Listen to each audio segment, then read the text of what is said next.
without further ado, we have Dr. Michael Coffman, and I'm not going to get into his credentials. Yep, I do. Thank you very much. This is my last talk on about a week's worth of tour, and it's been a fantastic week, let me tell you. You guys have been just fantastic. If you want to know why we were so successful in the 2010 elections, I'm looking at them right now.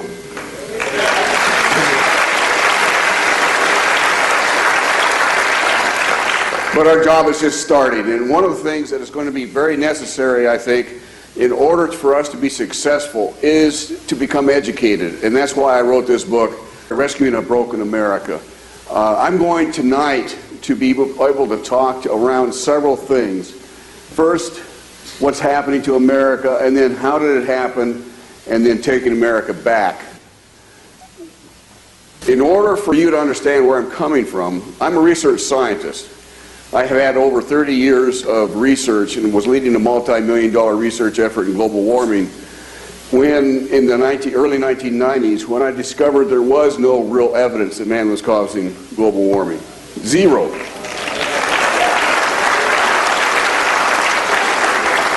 I know a lot of you are clapping, which is great, and I appreciate that.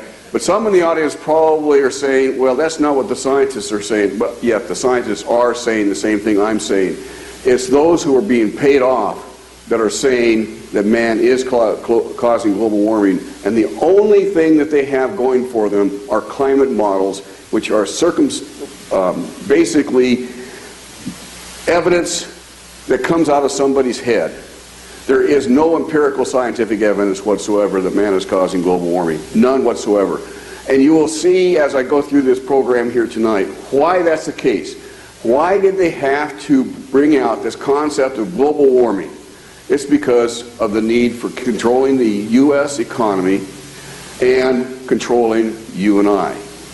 So with that in mind, I left my job back in 1992 and started this job that I'm doing now.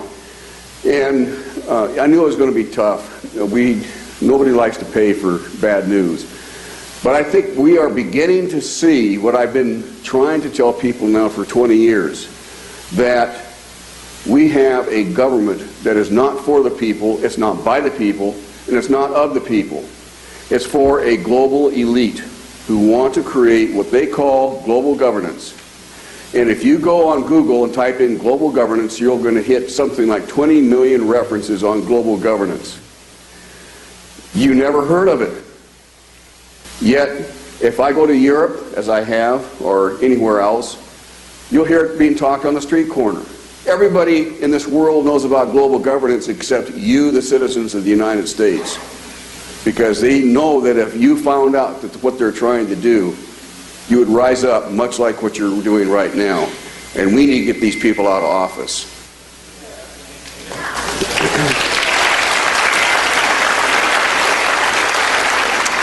Okay, so what is happening to America? Before I actually get into that, I would like to do one quote out of a document that was published in 1970. And here you see a whole list of those who actually funded this research. It was about a 6-year project. The U.S. Education, Welfare, Academy of Sciences, Arts, you go right down the list, Ford Foundation, U.S. Air Force, General Electric, all of these private and public entities were involved in doing the research necessary and then writing this report. And this is their summary. It's called the Behavioral Science and Teacher Education Program. Most people will tend to be hedonistic, and dominant elite will provide the bread and circuses to keep social dissension and disruption to a minimum. A small elite will carry society's burdens. The resulting impersonal manipulation of most people's lifestyles will be softened by provisions for pleasure-seeking and guaranteed physical necessities. The controlling elite will engage in power plays largely without the involvement of most people. Can you believe that statement? That's not all. I got one more I want to show you. But that's literally what's happening today. That was written in 1970. That was their goal for the year 2000. They attained it. It goes on to say, the society will be a leisurely one. People will be studying, playing, traveling. Some will be in various stages of drug-induced experience. Each individual will be saturated with ideas and information. You feel like you're saturated with information and ideas? Some will be self-selected, others will be other kinds will be imposed overtly by those who assume responsibility for you and I. In other words, we don't have our own destinies. We're basically being herded into doing certain things. Relatively few individuals will be able to maintain control over their opinions. Most will be pawns of a competing opinion molders. As we go through this presentation today, you're going to see how this has literally come to life.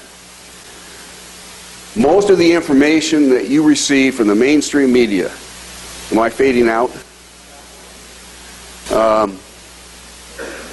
Did we have new batteries in this? Okay, that sounds like we're on now. What you're going to see is that most of the news, most of the information that we get, almost all the information in our public school systems is biased towards herding us to a certain conclusion. Very, very heavily indoctrinated information. Okay, so why is America so deeply divided? What is it that's causing such great division? What we're seeing today is a war of worldviews. Understand that a worldview is how you perceive reality.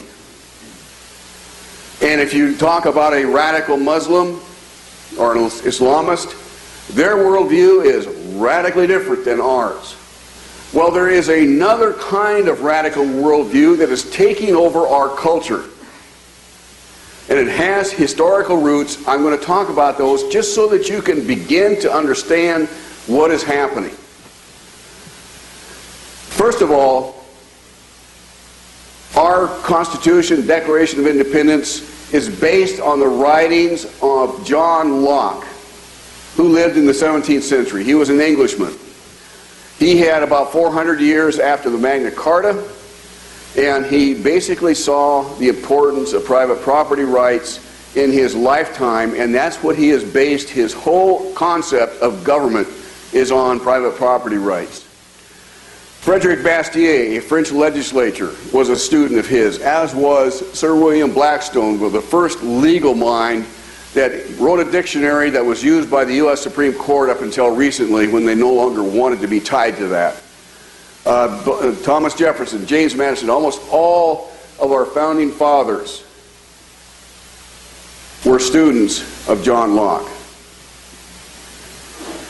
And what they said was this. This is what John Locke said. The purpose of government is to join together, to unite for the mutual preservation of their lives, liberty, and estate, which I call by the general name property.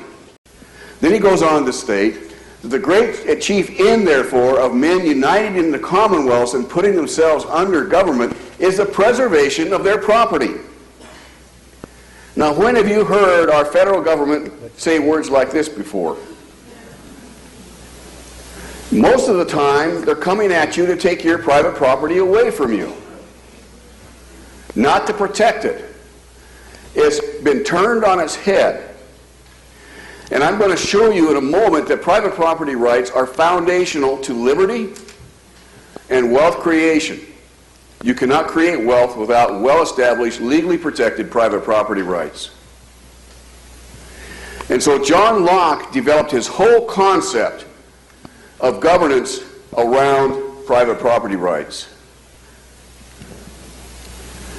James Madison, there were about 4 or 5 of the founding fathers also wrote similar types of things. I mean, they were very cued in on this.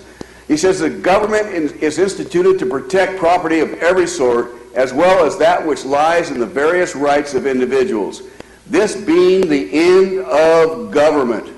That alone is a just government which impartially secures to every man whatever is his own.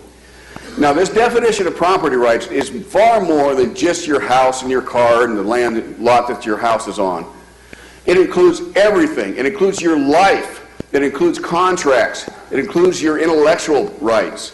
and so forth and so on. Everything that belongs to you is a private property right. And Madison, as did Jefferson, Hamilton, and others, basically say that the purpose of government is to protect private property rights. That's how they established the Constitution. You notice the Constitution doesn't say a whole lot about private property rights. It's just in the Fifth Amendment, and that's about it. Why? Because it was so foundational, everybody knew about it. They didn't see any reason to really belabor the point of private property rights. It was a foundational concept of everybody's thinking in the colonies. Jefferson goes on to say that it's not by the consolidation or concentration of powers, but by their distribution that good government is effected. In other words, a strong central government is not what they wanted. So what they did is they basically created 3 levels of government, both within the federal government and the layers below, of basically the legislative, the executive, and judicial branch for the federal, for the state, and for local. They designed our government to be very, very inefficient. Now, have you heard that stated by any of our politicians in recent years? All we have heard for at least 2 or 3 decades is that we must make government more efficient. But folks, the only way the government can be made more efficient is to take your liberties away from you. That's it. There is no other way. In order for them to be able to plan and to execute their plans and so forth, they have to be able to control what you do, which means you don't have any liberties. And that's exactly what's been happening.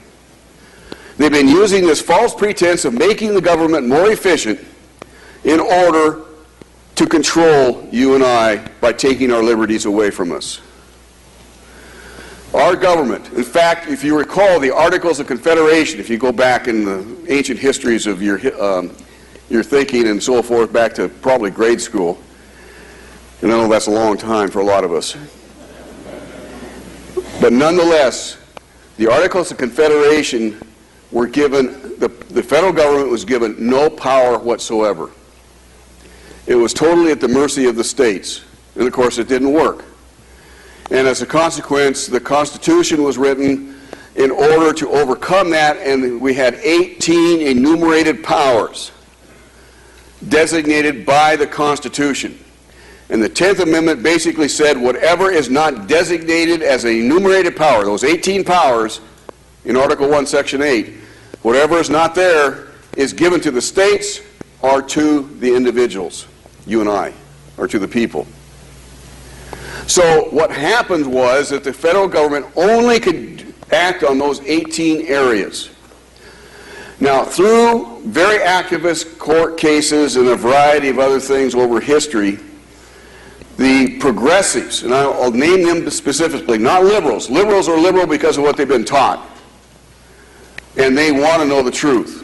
Progressives are a different beast entirely. There have been psychological studies, long-term psychological studies on progressives, and they're several cards short of a full deck. They cannot connect to reality. There's a host of reasons why. I'm not going to get into it at this point, but they have systematically, over the centuries, been attempting to try to change the Constitution, loading the court system with activist judges and so forth, to change the intent of the Constitution and expand those 18 enumerated powers into literally hundreds and hundreds and hundreds of powers. And they've been very successful at doing that.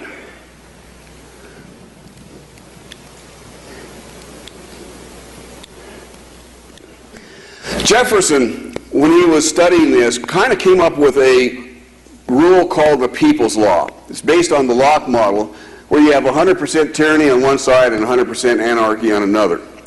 And what he did is he basically said that all power is given in unalienable rights from God. It's right in the Declaration of Independence. That God basically has designed man to be free, and therefore no government shall actually hinder that what God has created without some severe consequences. That then is given to the individual. That's you and me. We have a government of the people, by the people, and for the people.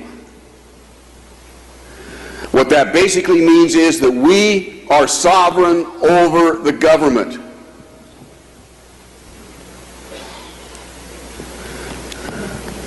Then comes the city government. That's the government, unit of government that still has the most power above the individual. Why? Because it's the one that directly affects the individual the most.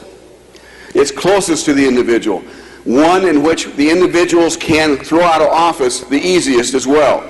Then comes the county government, state government, and finally the federal government is to have the least power of all constitutionally.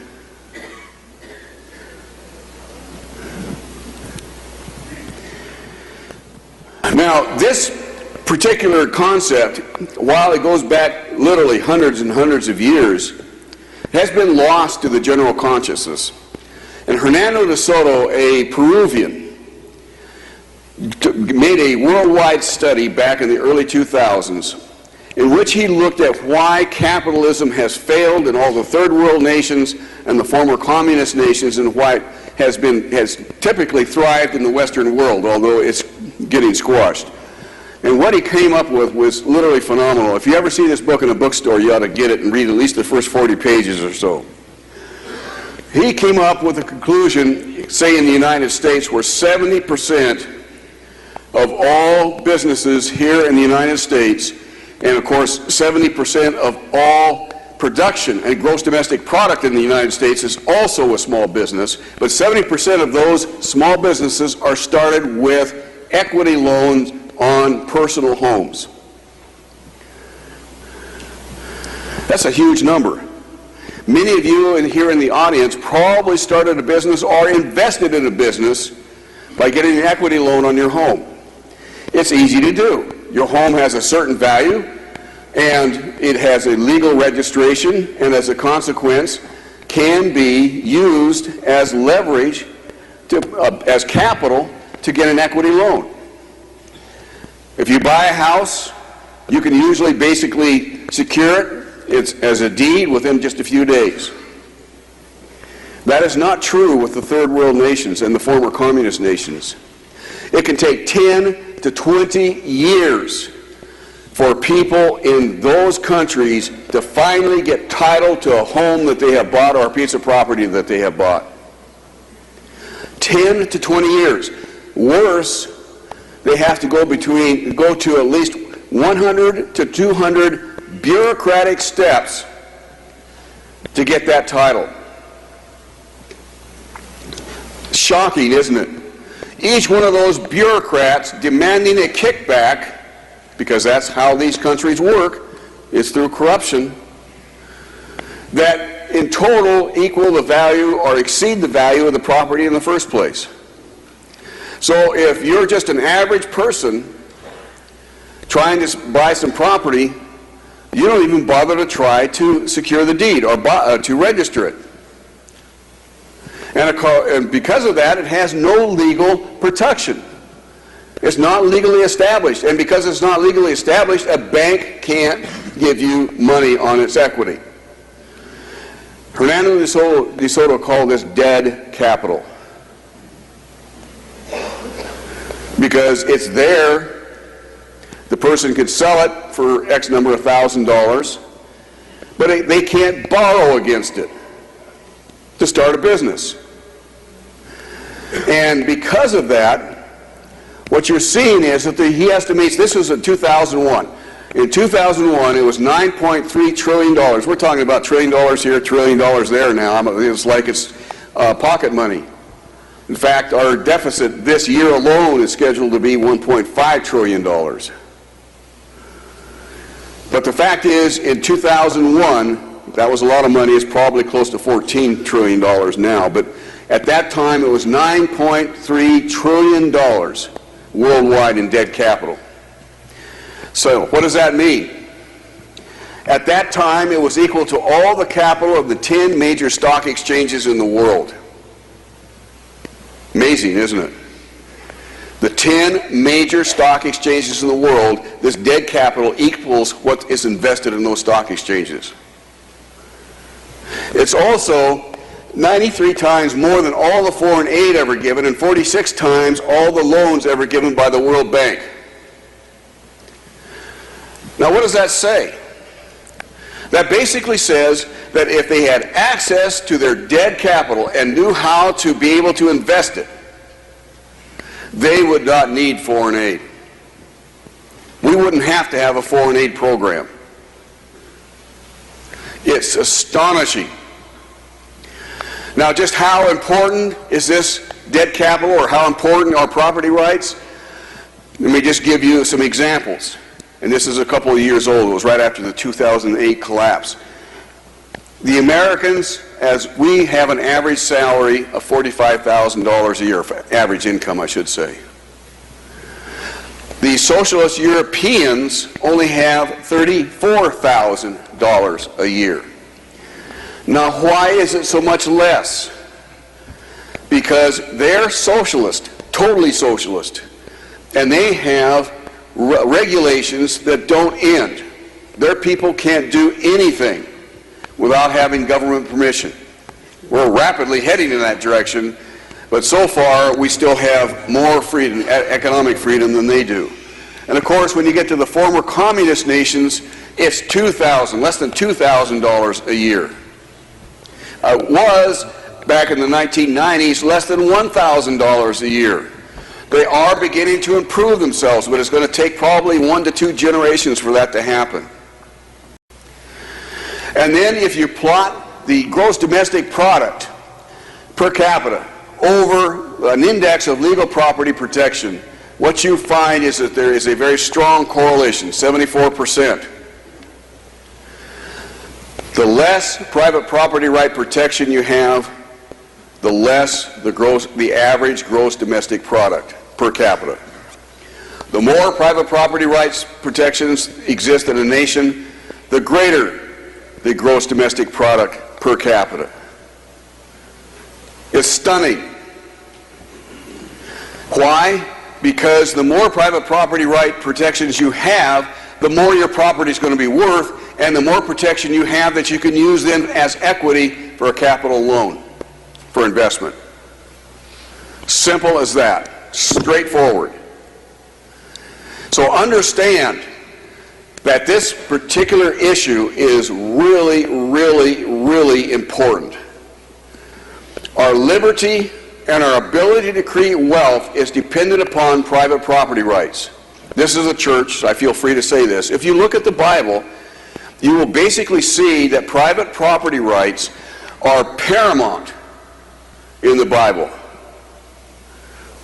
Paramount. Even the 10 Commandments. God says they're extremely important.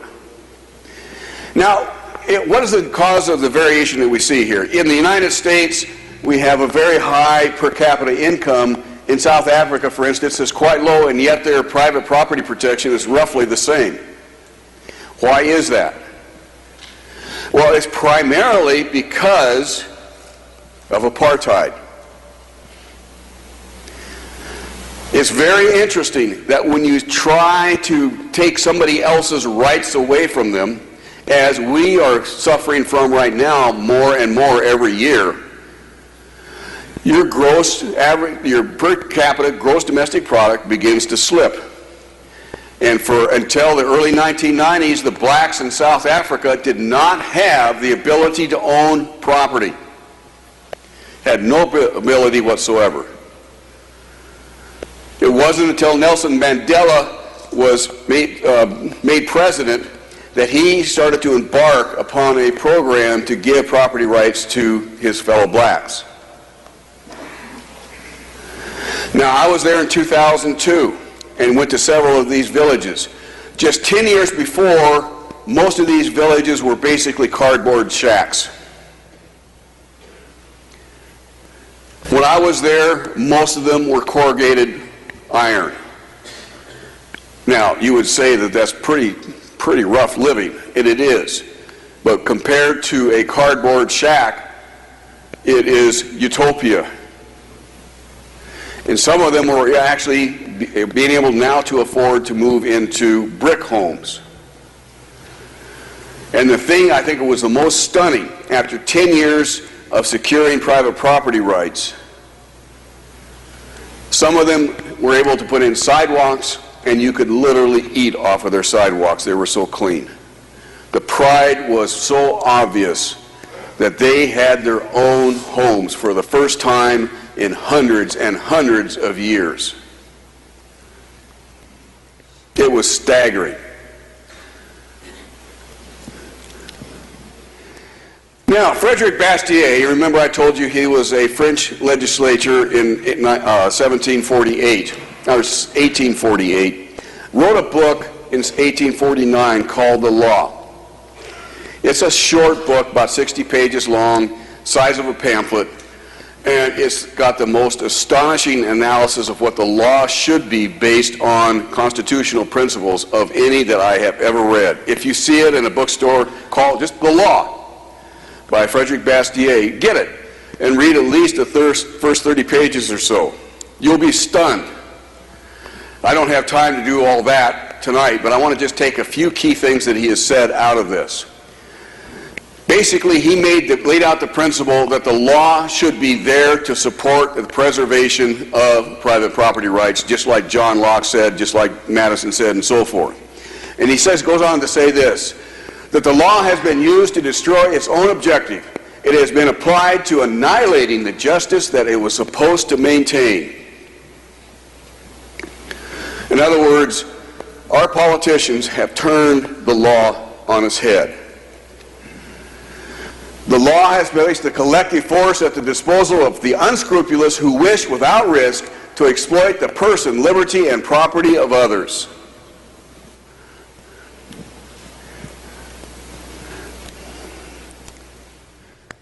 So that brings us to the other worldview. Property rights are absolutely essential. We see that they have been basically turned onto their head. In France first, that's why Frederick Bastiat was writing about it as a French legislator. But you can see the same thing happening in this country as well. And the reason it's happening is the same reason it happened in France. A fellow by the name of Jean-Jacques Rousseau, who followed right on the heels of John Locke and wrote a series of documents himself that were 180 degrees different from that of Locke. He is known as the father of modern European socialism, fascism, and communism. His students included George Hegel, Karl Marx, John Ingalls, and others.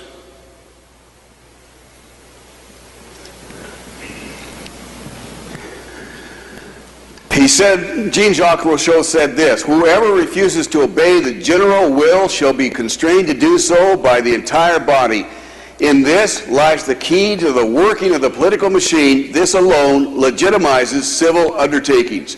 Now, let me give you some background. Jean-Jacques Rousseau, when he was born, France was a feudal country. It was ruled by a king and the nobility. The only ones who were allowed to own property were the nobility. And you had a two-class system, the nobility and the peasants. Very few in between. And what he saw was the abuse of the nobility. They were the only ones that had owned property, basically, was the problem. And he wanted to establish a government that had the control that the royalty had at that time, but was able to be distributed amongst the people. That was his goal.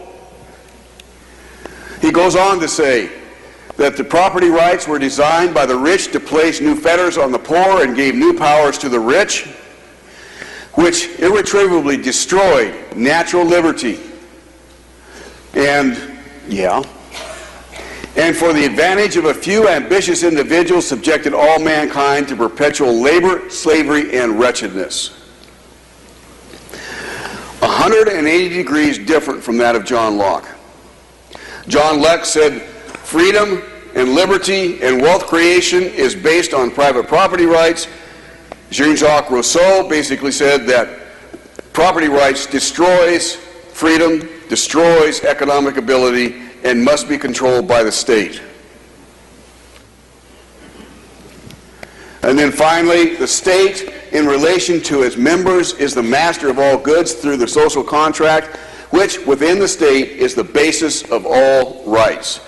So the government, under this system, is sovereign over the individual counties or lower governments and the individuals themselves, of the people.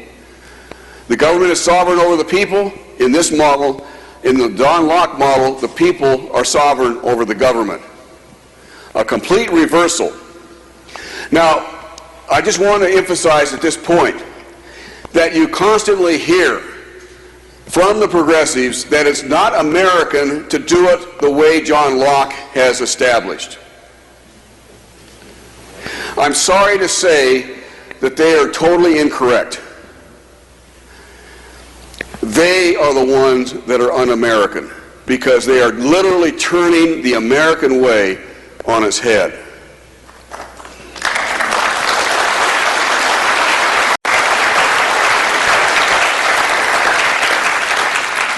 And so what we see here is a sovereign federal government who is superior over the state government, who is superior over the local government, all of which are superior over the individuals and their families.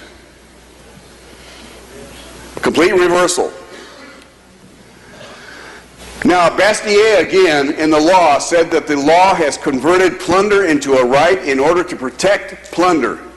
And it has converted lawful defense of life, liberty, and property into a crime in order to punish lawful defense.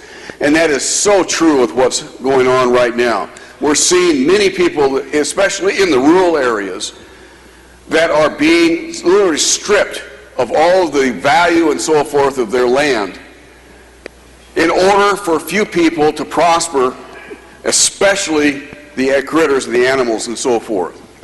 Now, he goes on to say that socialists desire to set themselves above mankind in order to arrange, organize, and regulate it according to their fancy.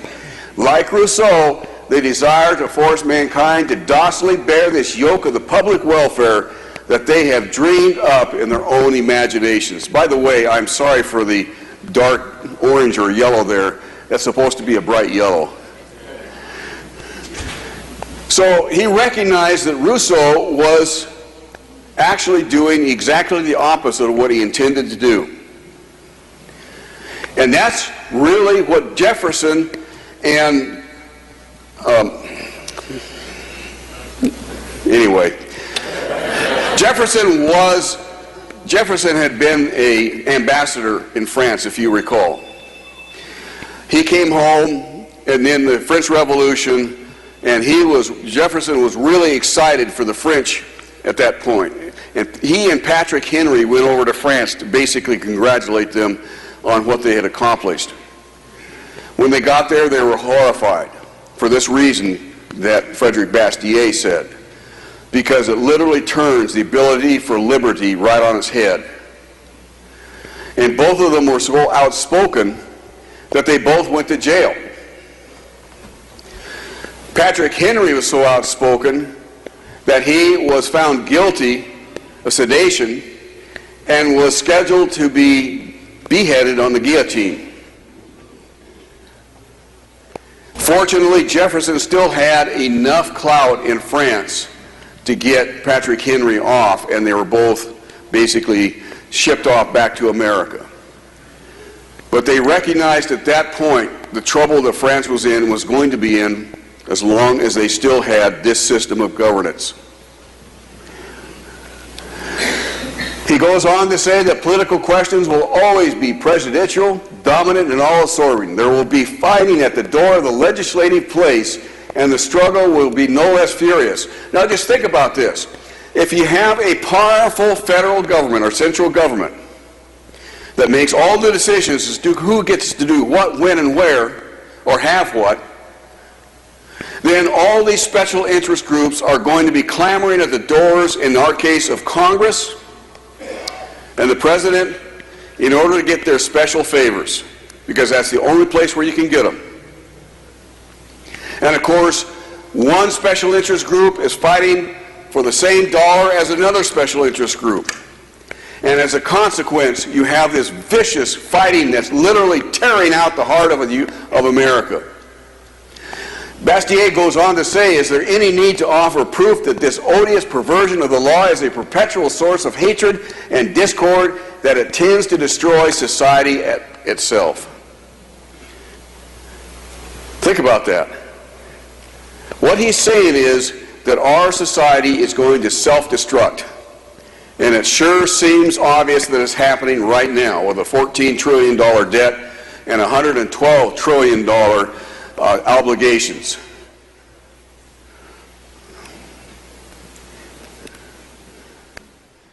Thomas Jefferson was not ignorant of this.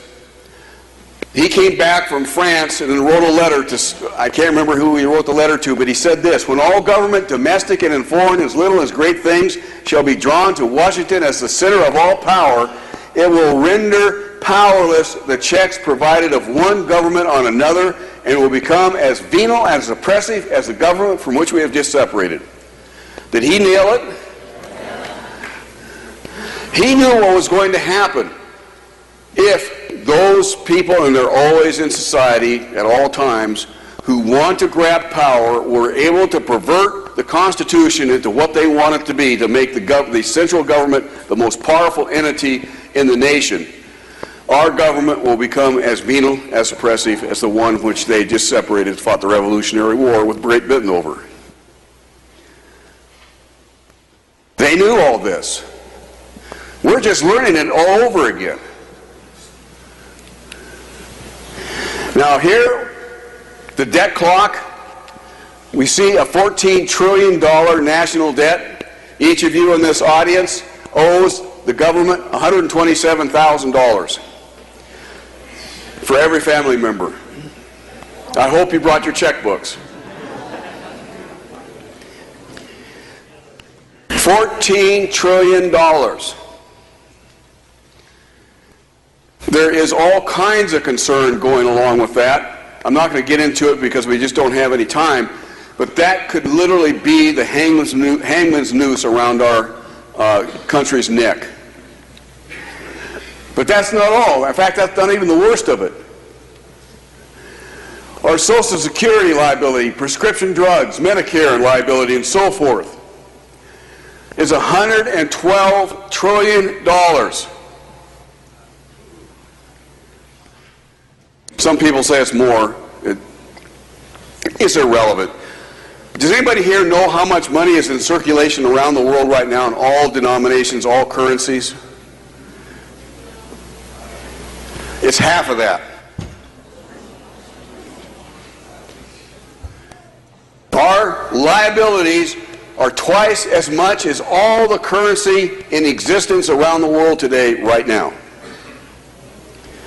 There is no way we can sustain that. We have to come to grips with it. And to have the Republicans come out and say we're going to chop $35 billion out of this year's budget is not even a drop in the bucket. It's pathetic. I haven't been listening to the news all week, but I hear Obama's about to come out with a budget. And there might be a couple $2 billion cut. But right now, this country faces a $1.5 trillion deficit this year alone. And to have a $35 billion cut is laughable. We need to make deep cuts in the federal government, and everybody's afraid to do it because people will get upset and then they'll vote them out of office. Well, it's up to us to share this information with your colleagues, your family, your co-workers, and so forth, and let them know how dangerous a situation we're in right now, because the mainstream media certainly isn't telling us. And if we continue to go the way we are right now, we could literally fall off the ledge, and within 24 hours, our U.S. dollar can go from what it's worth right now to almost zero. There are 2 or 3 different ways that can happen. I'm not going to get into them because it would take a little time. And if you want to ask questions at the end, I'll be more than happy to ask or answer them. But we are in a world of hurt. And that $14 trillion debt, the $112 trillion in obligations, are due to no one else but progressives in both the Republican and the Democratic Party. And I'm charging you with a responsibility in the next year and a half to tell as many people as possible to expose what the progressives are doing so that we can get them out of office and elect people in that are going to be constitutionally knowledgeable and understand their role in government.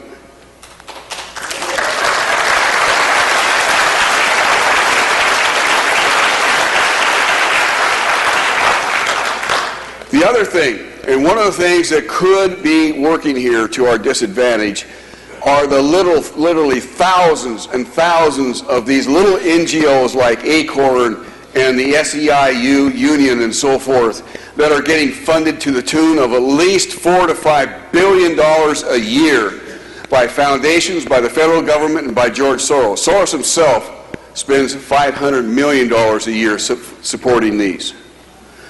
The whole purpose of these non-government organizations is to collapse the government, to collapse the economy. They have been very, very successful. The 2008 election is due solely to groups like this, and of course to Congress. If you look back and you actually track back who's responsible for the 2008 collapse, it is Congress. Barney Frank in particular. And we need, just as it's been done right now with ACORN, to expose the hypocrisy that exists within these organizations, expose how much they are really doing, expose the fact that they are depending upon the Cloward and Pliven plan to collapse the government that's worked in the past and it can work again. That's one of the reasons I think we have the $14 trillion deficit. Rules for Radicals, Saul Alinsky's Rules for Radicals, the book was devoted to Satan. This is an all-out war to destroy the United States as we've known it historically, and to bring in a corrupt form of government. Okay, how did it happen? Well, those who are actually doing it are the global elite. These are not the progressives. These are people that are international in their scopes. Who are they? What are they? What will happen? Well, interestingly enough, how many of here have ever heard of the book Tragedy and Hope? Just a scattering. Well, it was written by Carol Quigley, published in 1967. 1,300 pages long. It's not something you sit down and read over in an evening. But it makes an excellent reference book. If you can get a hold of it, you really should, and then go to the index and look up key things that you're interested in. What this guy did, he was involved with the global elite for over 20 years, supported what they were doing, had actual access to the records for either 2 or 3 years, I can't remember which. So he knows what he's talking about. And what he found was that the powers of financial capitalism, these are our international banks, specifically the U.S. Federal Reserve, had another far-reaching aim, nothing less than to create a world system of financial control in private hands, able to dominate the political system of each country and the economy of the world as a whole. You know, this idea that there's this cabal out there trying to gain control and create a one-world government, well, it's true. There's even a history book written about it. This system was to be controlled in a feudalistic fashion by the central banks of the world, acting in concert by secret agreements. Are you aware that the U.S. Federal Reserve, along with the Bank of England, actually handles almost half of all the daily international cash transactions? Those two central banks alone. In the case you didn't know it, the U.S. Federal Reserve is neither federal nor is it a reserve. It's a private company owned by about 120 or 140 families, most of them European. And with the Financial Reform Act passed last spring, Barney Frank again, basically what is explained in Tragedy and Hope was fulfilled in this legislation. It's given most power to the U.S. Federal Reserve, who is not accountable to Congress, it's not accountable to you or I at all. The apex of this system was to be the Bank of International Settlements in Basel, Switzerland, a private bank owned and controlled by the world's central banks, which were themselves private corporations. It is increasingly clear that in the 20th century, the expert, that's the expert biologist, the expert whatever, in whatever field that you want to pick, will replace the democratic voter in control of the political system. And boy, has that happened. You are literally here in California hamstrung by so-called experts within the state government that have increasingly taken control over your lives on a systematic basis until you are about ready to squeak. It's also happening in other parts of the country. But I would say that California is well ahead of the curve. This is because planning will inevitably replace laissez-faire in the relationships between government and business. This planning may not be single or unified, but it will be planning in which the main framework and operational forces of the economic system will be established and limited by the experts on the government side. So all these government scientists and experts and so forth say that you can't do this, you can't do that, you can't do this and the other thing because it's going to hurt some little amoeba or something of that nature, or snail dart, it doesn't matter. And soon all of your ability to provide for your families and so forth is squeezed down into a little range. It's by design, folks. They intended to do that to you and to us. And then to finish up this statement, then on the experts on the economic side will do their planning within these established limitations. What I don't understand with California, with the people hurting as much as they are, how in the world do they keep re-electing the same people?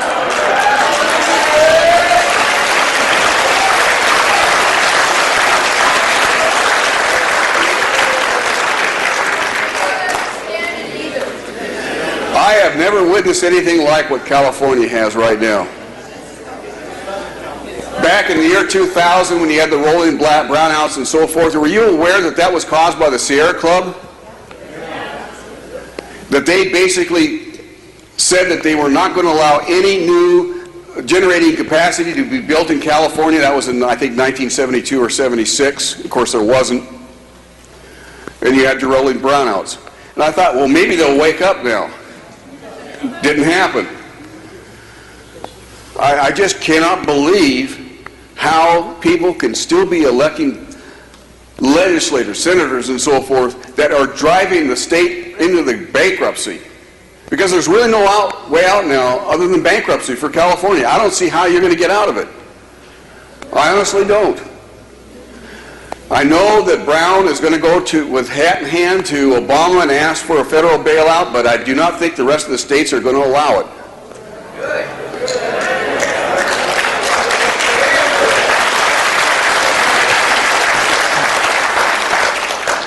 And you're going to be forced to really bite the bullet. It's not going to be fun. It's not going to be fun at all, but it has to happen.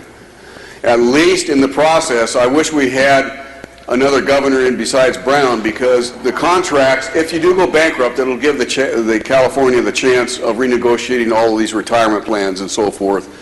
that are going to rip you apart. But it is, I'll be honest with you, I just cannot believe what California does in the face of reality. You're facing a cliff, it's very plain for everybody to see, and they just turn their backs on it and think that everything is natural. Okay, now enough of our preaching. Zbigniew Brzezinski, if you recall, he is the national security advisor for President Carter. He was the co-founder, along with David Rockefeller, of the Trilateral Commission. In 1999, he said, and it's also in his book, "It will soon become possible to assert almost continuous control over every citizen and maintain up-to-date files containing even the most personal details about health and personal behavior." Well, guess what? Obamacare fulfills this particular projection. And I want to talk a little bit about the environmental fraud. I think you realize that most environmental issues are scare stories that don't have any real true fact in driving them. But how many of you have heard of the IUCN, the International Union for the Conservation of Nature? You must have read my book. Or you heard it from someone. Very few of you know. Almost all of your problems come from the IUCN. Right in your backyard. They created Agenda 21, biodiversity, the biodiversity treaty that I'll talk about later, global warming, that I'm not going to talk about, I don't have time for that. But all of these major scare stories, all of these scare stories about the endangered species and so forth, were all started by the IUCN. It's called the International Union for the Conservation of Nature. The IUCN originated the concept of sustainable development. Now, how many of you have heard of sustainable development? A much larger proportion of the audience. Well, sustainable development, we're going to talk a little bit about that because you need to understand what it means, because you're going to hear it more and more and more in the coming months and years. Ecosystem management. If you're in any kind of natural resource management, you've heard of ecosystem management. Also, it's based in what they call, in their own documentation, eco-spiritualism. Now, what is that? Well, let me explain some more. The purpose of the IUCN, now this is right off their website in 1997. It's not there anymore. Once I got it out and they started to expose it, they took it down. But the purpose of the IUCN, and I do have the original page, is to promote alternative models for sustainable communities and lifestyles based in eco-spiritual practices and principles to accelerate our transition to a just and sustainable future.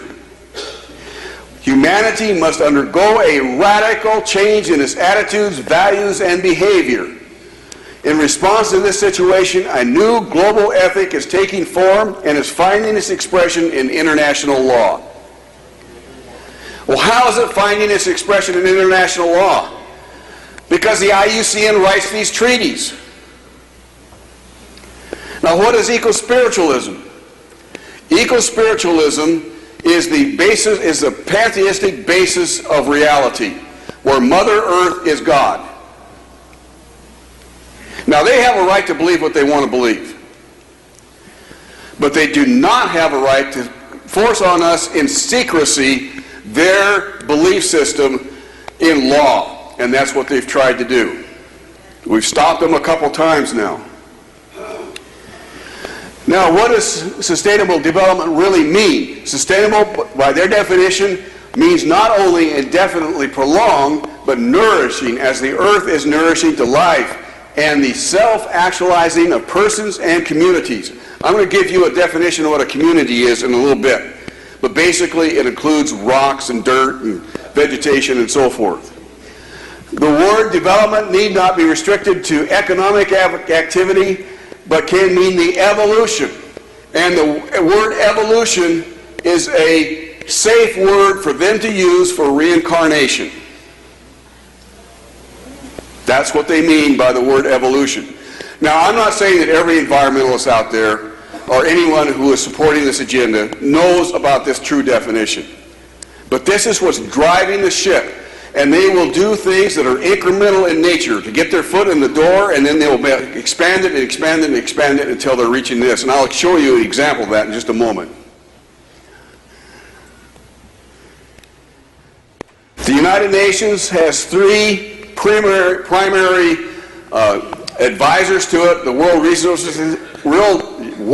Resources Institute, the World Wildlife Fund for Nature, and the IUCN. I'm not going to talk about the first two. I'm going to talk about the IUCN.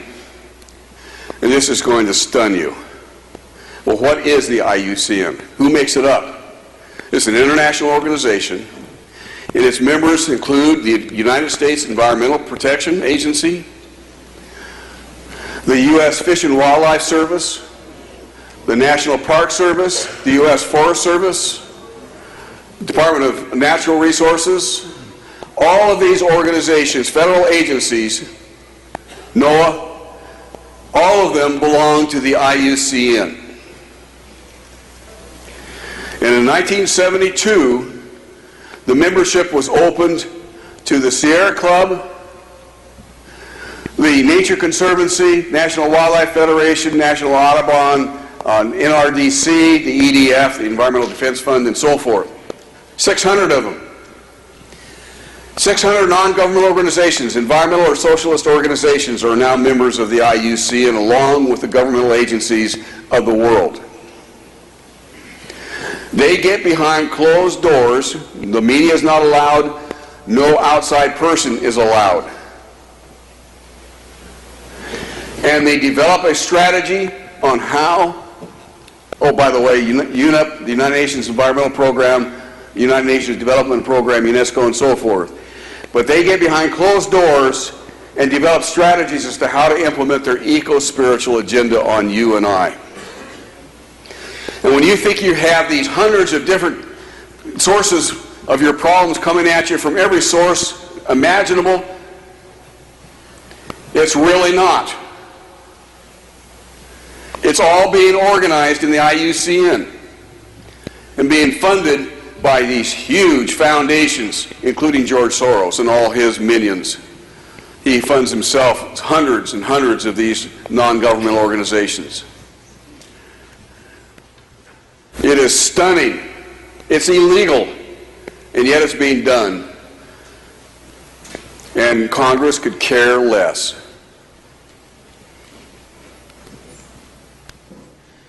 There's a timeline to control property rights. In 1968, there was a call for the creation of the Adirondack State Park. I'll talk about that in a moment. In 1972, the Use of Land, the Citizen Policy Guide to Urban Growth, was written by Lawrence Rockefeller and William Riley, the first director of the EPA. If you want to know what they have planned for the United States, try to find it. It's out of print. It's hard to find, but if you can find a copy of it, it'll lay out exactly what they want to do, because they want to control all private property rights. But in 1972, 1971, we had the creation of the Adirondack State Park in upstate New York. So why are we interested in that? Well, first of all, it was Nelson Rockefeller that did it, of the Rockefeller family. And one of the things that he was able to do, if you look up in the upstate New York, all that green area in upstate New York is the Adirondack State Park. And basically they've drawn a line around it. It's called the blue line. And this is the blue line. The green is private land. The red is public land. All the red is basically now wilderness areas. But the Adirondack State Park, when it was created, was designed to control private property rights of everyone within that blue line. Whether or not you can build a home, how many acres you were required to build a home, how color it can be, how many square feet it can be, what its design should be. Every single aspect of these people's lives are now controlled by the Adirondack State Park Agency. It was very successful. And what they basically have done It's hard to see it now, but the kind of mustard-looking color is all private land controlled by the state of New York. I mean, absolutely controlled. If you want to build a house, you have to go and try to get a permit. It will probably take you 3 to 6 or 7 years to get that permit. In the meantime, you're going to have to spend anywhere from $50,000 to $250,000 in studies to see what kind of impact that house is going to have on the environment. And if you drive through the Adirondack State Park, I'm not talking about the cities and so forth, they're immune from this, but the people that live in the country, it's like driving through the 1960s. There is no modernization whatsoever because they have a death grip on the property of every person. It is literally astonishing. But this is exactly the model that the Rockefellers and others wanted to impose upon the entire United States. In fact, between 1972 and 1975, the federal land use legislation, there was a lot of it introduced into Congress during that period of time to do exactly what had been done in the Adirondack State Park, except to the entire nation. Why didn't they get passed? Because even the progressives of those days still had a better understanding of private property rights and their importance, and they would not pass any of this legislation. So what Rockefeller had to do and the other progressive elites had to do is to go to the United Nations, in which in 1976 at Habitat 1 in Vancouver in May, they came up with this, and there's a lot more to it, but I'm only going to use this one little portion of it. The provision of decent dwellings and healthy conditions for the people can only be achieved if land is used in the interest of society as a whole. Public control of land use is therefore indispensable. That's right out of Rousseau's playbook. Government control over land use, property rights. That's been behind and within every document within the United Nations since that time. Every treaty, every agreement with the United Nations has that provision in it. And I'll show you a little bit later on. Now we come to sustainable development. It came out, it was written by the IUCN in the 1980s. It came out in the Earth Summit in 1992 at Rio de Janeiro. Basically, Agenda 21 is a 40-chapter document that covers every aspect of your life and how it needs to be controlled. Just to give you a little bit of an example, it's hard to see for whatever reason. Section 1, there's 4 sections, deals with the communities and so forth. It has things like trying to eradicate poverty. They eradicate poverty by controlling private property rights. Of course, we now know that you can only build wealth, get people out of poverty, if you give them private property rights and protect it. But they're going to do it by controlling private property rights. The Section 2 is dealing with natural resources, the global warming issue, biodiversity, and so forth. There's up to Chapter 22 is involved in this. And then finally, in Section 3 is dealing with all the players that are going to be involved. In Chapter 27, you can't read it there, but it basically says to bring in non-governmental organizations. These are organizations like the Nature Conservancy and the Sierra Club, and to make them equal partners. In fact, within the United Nations itself, there are documents that are ready to be brought out to create another legislative body within the United Nations adjacent to the General Assembly. It's going to be called the People's Assembly, and the representatives are going to be from non-governmental organizations like the Sierra Club and the Global Socialists and so forth. They're going to represent you and I. It hasn't happened yet. I thought that would actually happen in 2000, but it didn't. Nonetheless, what you're seeing here is a special role for non-government organizations to give them the power, basically, to be the shock troops to be able to implement all of this plan and so forth on the general population of the world. And finally, Section 4, oh, this is 3. I don't know how we got there. But Section 4 is how they're going to fund it. Basically, the United States is going to fund it.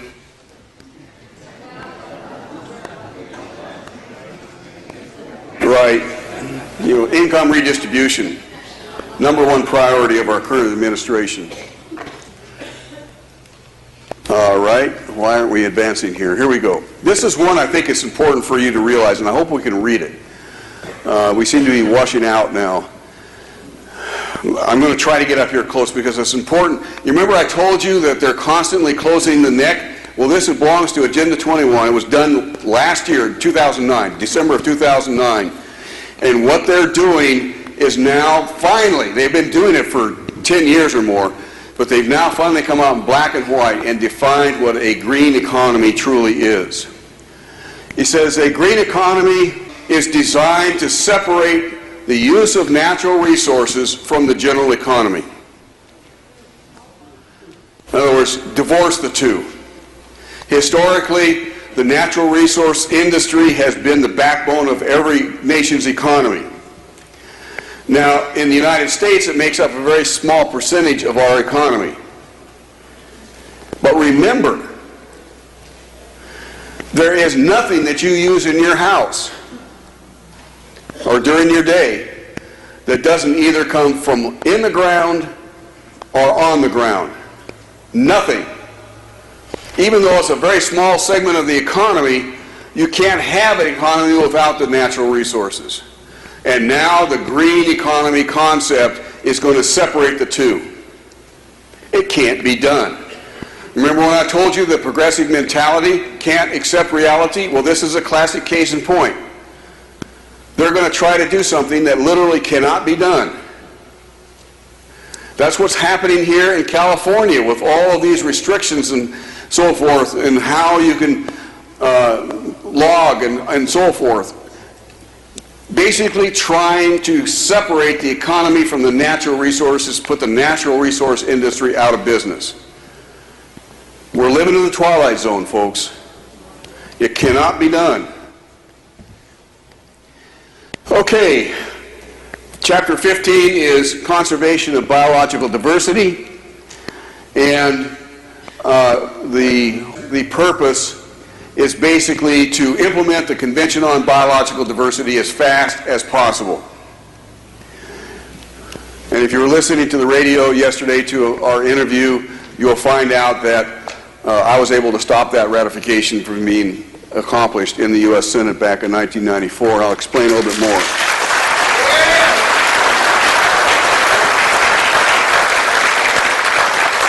Thank you. The key here is that this plan basically says that they have to, the nations themselves, i.e. the United States, has to implement this locally. And I'll explain how that's done in just a moment. Okay. What you have here is the IUCN that wrote all of these treaties, wrote all these guidelines, Agenda 21 and so forth, right into the EPA. This is an EPA internal working document published in 1993, or printed in 1993, it wasn't published. All of the federal agencies had words to this effect. Natural Resource and Environmental Agencies should develop a joint strategy to help the United States fulfill its existing international obligations, in other words, the Convention on Biological Diversity and Agenda 21. Now, the Convention on Biological Diversity had not yet been ratified by the U.S. Senate, and as you'll find out in a moment, it never was. But already they're implementing it. And it goes on to say these amazing words. The executive branch should direct federal agencies to evaluate national policies in light of international policies and obligations, and without anything from Congress whatsoever, amend national policies to achieve international objectives.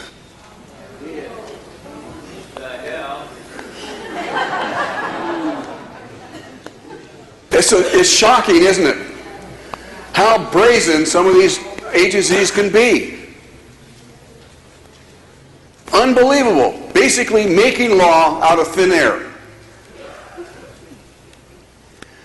Okay, so we had Agenda 21. It was introduced in the world in 1992 at the Earth Summit. President Clinton created what's known as the President's Council on Sustainable Development in 1993, the next year. And in 1996, after 3 years of intensive study, by the way, the task force that was doing this, half of that 26-member task force that was responsible for writing this Sustainable America document were members of the IUCN. It's basically controlled at every step of the way. Now, what that says in its prologue is that future progress requires the United States broaden its commitment to environmental protection to embrace the essential components of sustainable development. We know what the definition of sustainable development is. This means reforming the current system of environmental management and building a new architecture.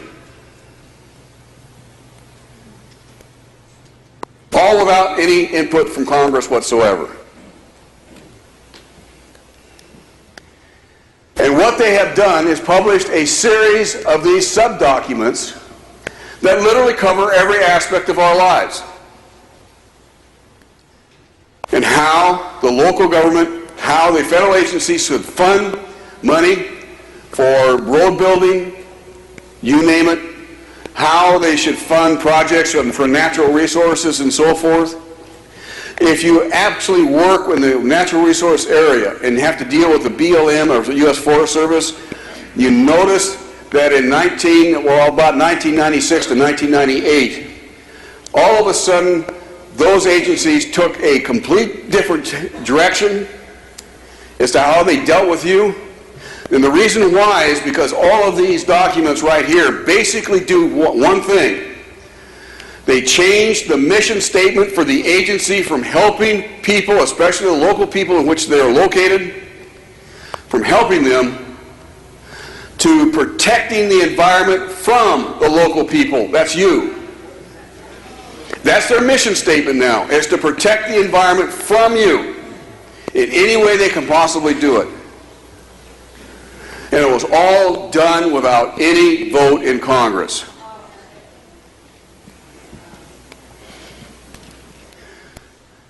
Every federal agency has this new mandate. President Bush was elected, of course, in 2000. He didn't change it. Still that way. Natural resources is one, and I've got a couple things here, but I'm going to have to go through them because you're not going to be able to read them.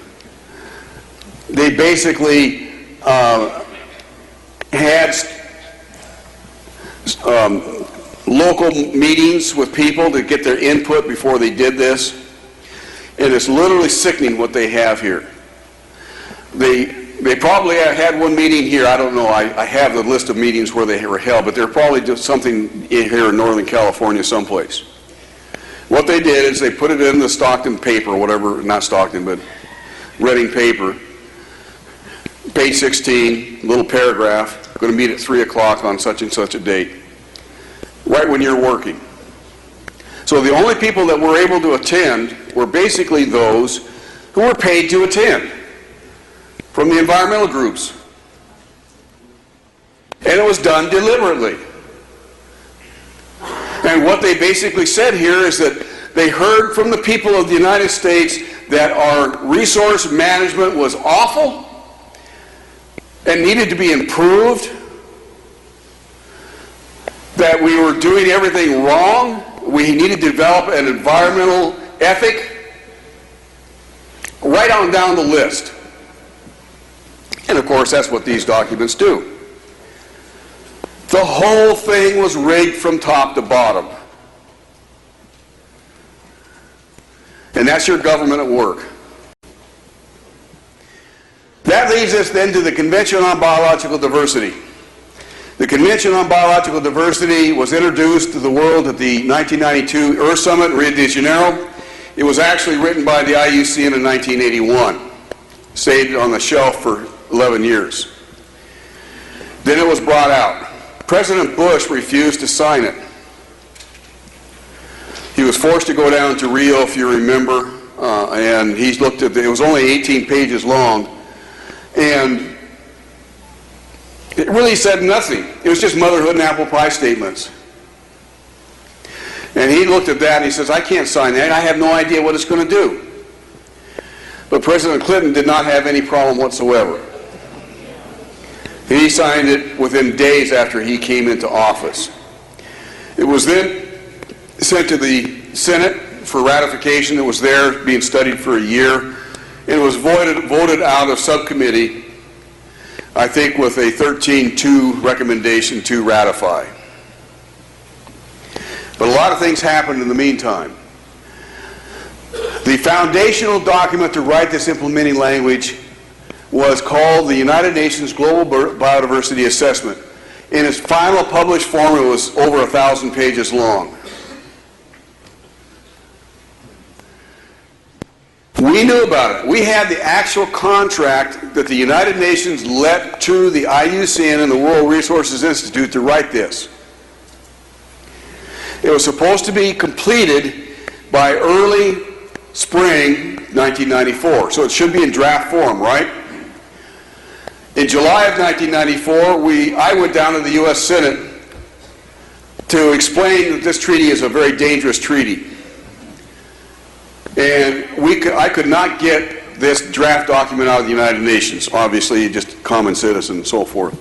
And I asked the Senate to get a copy of it before they went to vote on it. I was basically ignored. How many of you have heard of the Wildlands Project? Yeah, quite a few of you. I had been following the Wildlands Project, which calls for the setting aside of 1/2 of America into wilderness areas, all surrounded by buffer zones where management is tightly controlled. And as a consequence,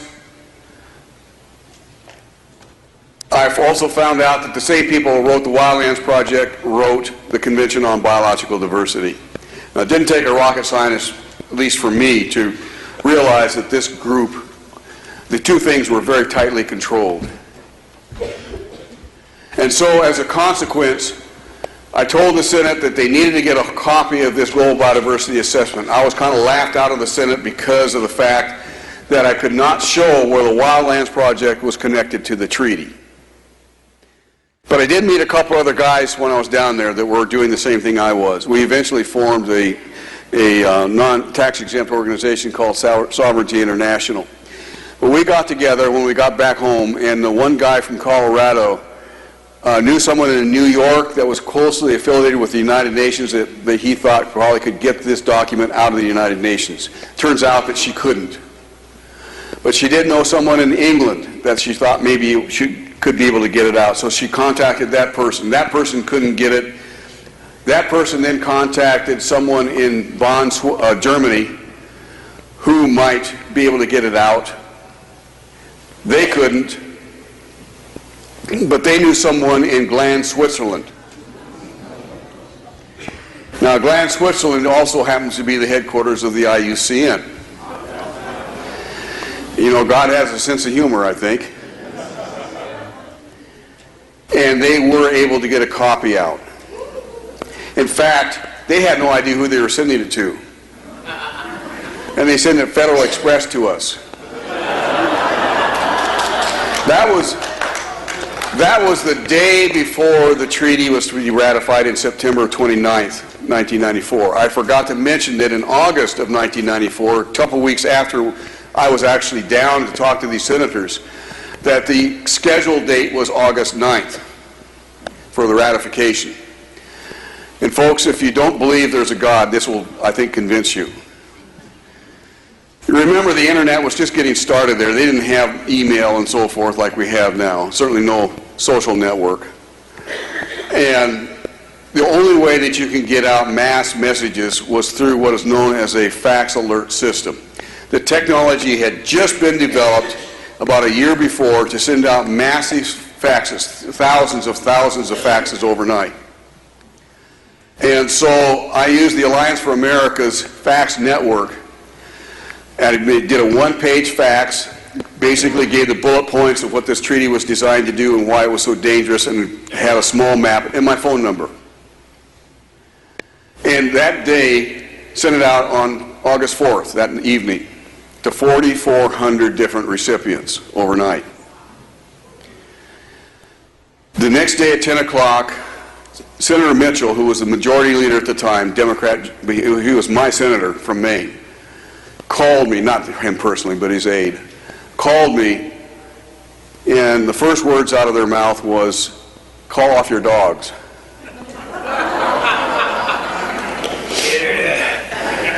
And I asked, well, why? I mean, we're just trying to get this message out that this is a dangerous treaty. I was just in your office 2 weeks ago telling you about it. And he said, yeah, that's true, but we have literally overstretched our phone system, our computerized phone system. We can't get calls in or out. By 3 o'clock that afternoon, I got the call back from the same person. He says, you've got to stop this. And I said, why? Because the whole Senate phone system has collapsed.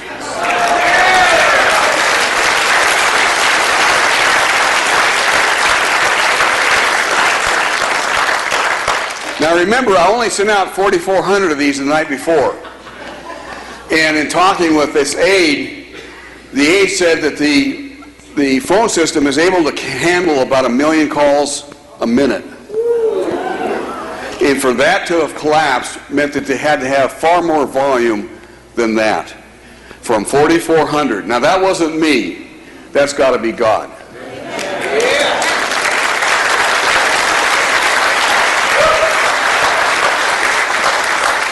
And all I can say is, you know, you're fired up, you want to do something, check with God as to what He wants you to do, and then do it.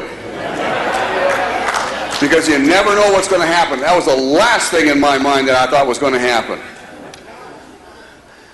And Mitchell, Senator Mitchell, majority leader, saw that and said, you know, I better call the United Nations. And he postponed the ratification vote to September. He called the United Nations, and the United Nations just told him, no, we don't have any document called that. We have no intention of writing a document called that. Please go back and ratify our treaty. And what he found out eventually was that the United Nations denied it had a document when the Senate asked for it, and they lied to him. You don't lie to Senator Mitchell. I don't agree with his politics, but you don't lie to this man. He is a scrupulously honest individual. And he will tear down anyone who lies to him. And so he rescheduled it for September. That's when we started to try to get it out of the United Nations and went all the way around the world to finally get it out of the IUCN headquarters itself. We got it at 10 o'clock on the morning of the 28th, September 28th. The guy that got it, who lived in Colorado, quickly copied it and faxed 100 pages to each one of us so that we could read it quickly, get the key nuggets out of it, organize it, and send it down to the U.S. Senate overnight, because the scheduled vote was for 4 o'clock the next day. Now, in the meantime, I had been drawing a map. Some of you have seen it. We have copies of it up here. And I'll show you one in a moment. I didn't know why I was doing it, but I really felt compelled to do it. So for almost 3 years, I had been drawing a map a couple hours at a time, 2 or 3 times a week. Because I have a PhD in ecosystems analysis. I've worked in most ecosystems around the country. I know what this would look like if it was ever implemented. And as a consequence, by the time this rolled around on September 28th, I had about 3/4 of it done. Before I get to that, I wanted to give you some of the things that were actually in this document. We got that the day before the treaty was to be ratified. And this is one of the things that, I mean, there were page after page after page of this kind of stuff. The Western worldview is characteristic of large-scale societies heavily dependent upon resources brought from considerable distances. It is a worldview that is characterized by the denial of the sacred attributes of nature, which firmly became established about 2,000 years ago with the Judeo-Christian Islamic religious traditions. In other words, all the biological diversity catastrophe that's happening around the world is due to monotheistic belief systems, especially Christianity. That's the premise of this document. It goes on to say that for most of human existence, traditional societies, traditional in their lingo means pantheistic societies, live by an ethical paradigm in which nature is valued both in its own right and for its role in spirituality. Traditional societies have considered certain sites as sacred where most human activities are prohibited. Now remember that phrase because we're going to come back to it in a moment. In other words, certain sites are off limits to human use. Most societies have also considered certain sites as sacred and so forth and so on. Traditional pantheistic societies tend to view themselves as members of a community that not only includes other humans, but also plants, animals, as well as rocks, springs, and pools. Remember I told you a little while ago that communities included non-living entities like rocks? There it is. Now some of you probably live out in rural areas, still have gravel driveways. And when you're driving home tonight, and you hear those rocks crunching under your tires, remember that those are members of your community screaming out in pain.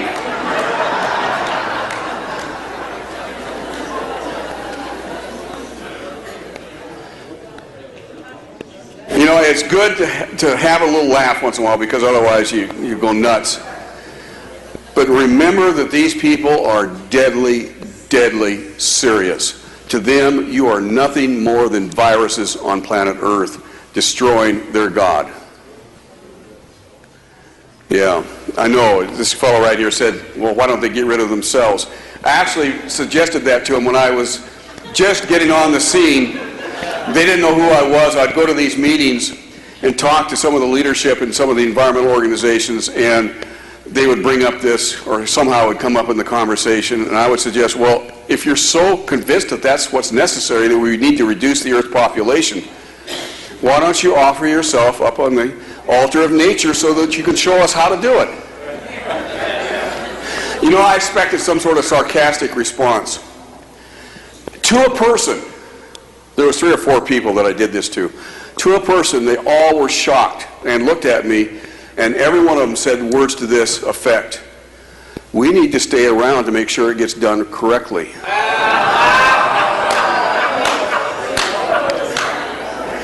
What a surprise. Do you understand now why I said that some of these progressives are more than just a few cards short of a full deck? These are dangerous people, folks. These are very dangerous people. Going on and finishing this, quote, people are then members of a community of beings, living and non-living. Thus, rivers may be viewed as mothers, animals may be treated as kin.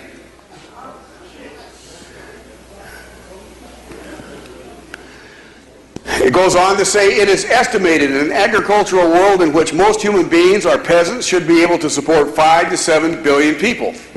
Now we have close to 7 billion people today. It was about 5 billion at the time.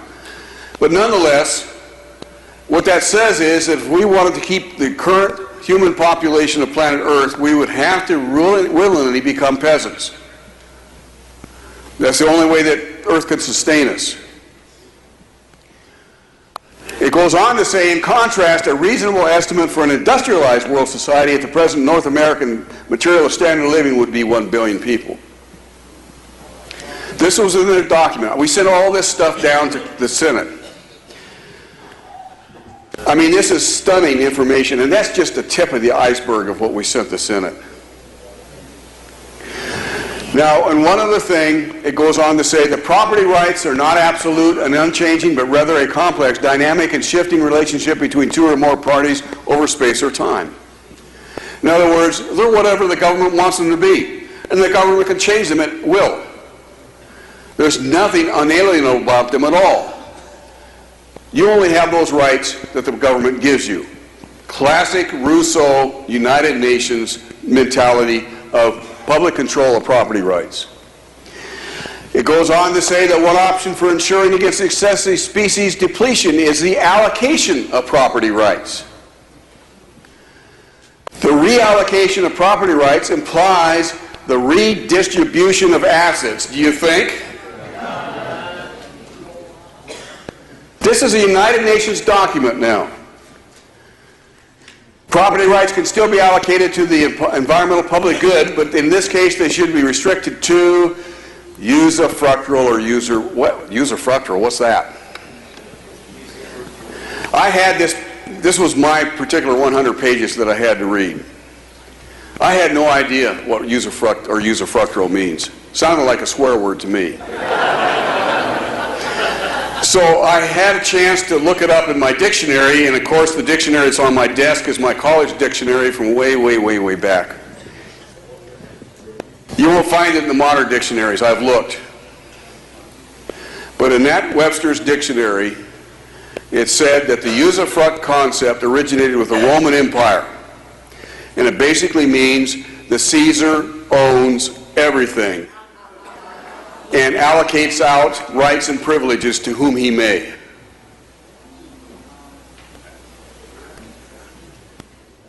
And of course that's what it's saying. Harvesting, quotas, emission permits, development rights, and so forth are examples of these kinds of rights. Now, just in a recap, the IUCN, with federal agencies and NGOs, have developed the Clean Air Act, the Endangered Species Act, the Clean Water Act, wetlands regulations. They've also been involved in writing the Kyoto Protocol, Convention on Desertification, Convention on Biological Diversity, Agenda 21, which all goes to the President's Council on Sustainable Development that Clinton created, that then went into changing law, existing law and regulation into this new idea, the Clean Water Initiative, Sustainable Development, all included without one vote in Congress. But they also developed a new science called conservation biology. How many of you have heard of that? Very many? Not very many. It's a new science that is based on the idea that nature knows best. And the only management techniques of natural resources that should be used or should be allowed are what nature would duplicate naturally. Which means there is no surface mining, there's no clear cutting, no anything that nature itself would not have done naturally. And that particular science now dominates every single university that teaches natural resources. And so if you're sending your sons and daughters to college for conservation degrees and even forestry degrees, they're being indoctrinated with this belief system. And it's this group of people who basically created the Wildlands Project. Now, what is the Wildlands Project? I've been talking about that kind of off in the peripheral now for the last 10 minutes. What is it? Well, basically, 1/2 of the land area of the 48 countermenos United States would be encompassed in core wilderness reserves and intercorridor zones, essentially extensions of core reserves within the next few decades. 1/2 of the United States put into wilderness areas or interconnecting wilderness areas, corridors. Half of a region in wilderness is a reasonable guess of what it would take to restore viable populations of natural disturbance regimes. Remember, Mother Earth, everything's got to be natural, assuming the other half is managed intelligently as buffer zones. It goes on, yes. If you go to the Convention on Biological Diversity, Article 8, this is what it says: promote a system of protected areas. Remember, the Global Biodiversity Program assessment basically said that traditional societies usually had these protected areas in which you could not have human use. Well, there it is in a law. Promote a system of protected areas or areas where special measures need to be taken to conserve biological diversity, and promote an environmentally sound and sustainable development in areas adjacent to protected areas with a view to further protection of those areas. In other words, the buffer zones. That's the Wildlands Project. That's what I was not able to convince the U.S. Senate in August they meant. because it didn't say Wildlands Project, it just talked about the Wildlands Project. And finally, within the Global Biodiversity Assessment, we had these words: it was a smoking gun. To protect and recover biodiversity, representative areas of all major ecosystems in a region need to be reserved. Reserve blocks should be as large as possible, some of them up to 25 million acres. Buffer zones should be established around core areas, and that those corridors should connect these larger areas. This is basic design is central to the Wildlands Project in the United States. We had them. There was a connection. We packaged up all of this information, sent it down by Federal Express to the Senate Foreign Relations Committee, and it was taken out the next day by Senator Kay Bailey Hutchinson at 3 o'clock in the afternoon, along with this map that shows what this would look like if we were ever fully implemented. That's only 40% in red. The red is the wilderness areas, either the big blocks or interconnecting corridors. The yellows are the buffer zones. The white, they're supposed to be green, but the white areas is normal use. Now do you see why we have to reduce the Earth's human population down to 1 billion people?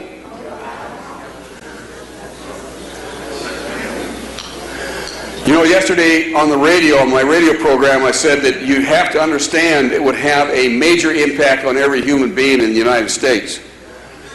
And it would. There would be ripping out roads. There are plans to rip out roads. There's plans to rip out whole communities and so forth in order to put these reserves and corridors into place. It's astonishing. And you just remember that before Christmas, the Bureau of Land Management is studying 200 million acres right now to determine whether or not they want to put into wild land status. 200 million acres in the western United States. This agenda, we stopped it in the U.S. Senate. When this map came out, along with the supporting Global Biodiversity Assessment, it literally stopped the treaty right dead in its tracks. Senator Mitchell took one look at that and realized he'd been lied to by the United Nations, that I had been telling the truth. He pulled it off the executive calendar. It never saw the light of day.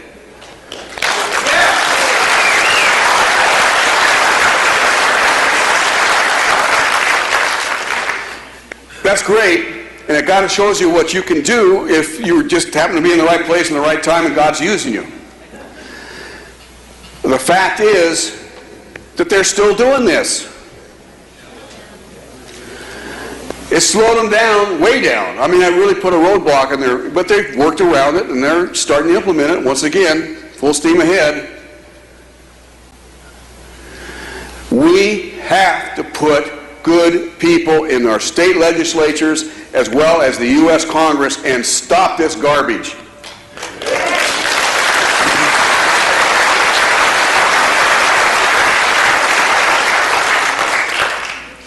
So what's actually happening is our God-given unalienable rights and the Locke model of government is being subsumed by the Rousseau special interests, basically coming in and imposing their feudal ruler system of government on the top of us. And only one of these models of government are going to survive, folks. Only one.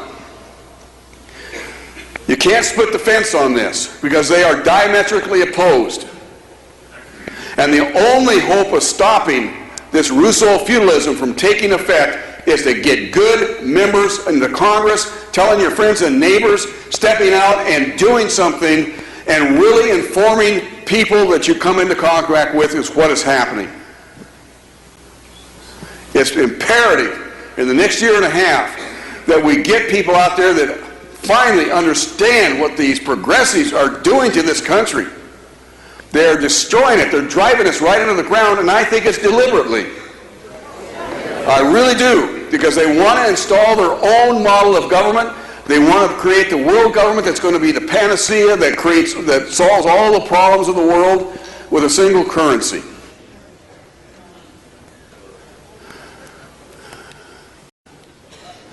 Okay, so taking America back. We're almost done. What can we do? Well, obviously, I've been talking about the whole time, is that we need to expose the progressives. No hold barred. These people are dangerous. They are extremely dangerous. Now, you just can't go and condemn them to somebody that has no knowledge of it whatsoever. You have to do it diplomatically, understand that. But they are extremely dangerous, and we need to expose them. And you can think up of a line as to, hey, are you aware that Nancy Pelosi or whatever, whoever you want to talk about, has done this or wanted to do that?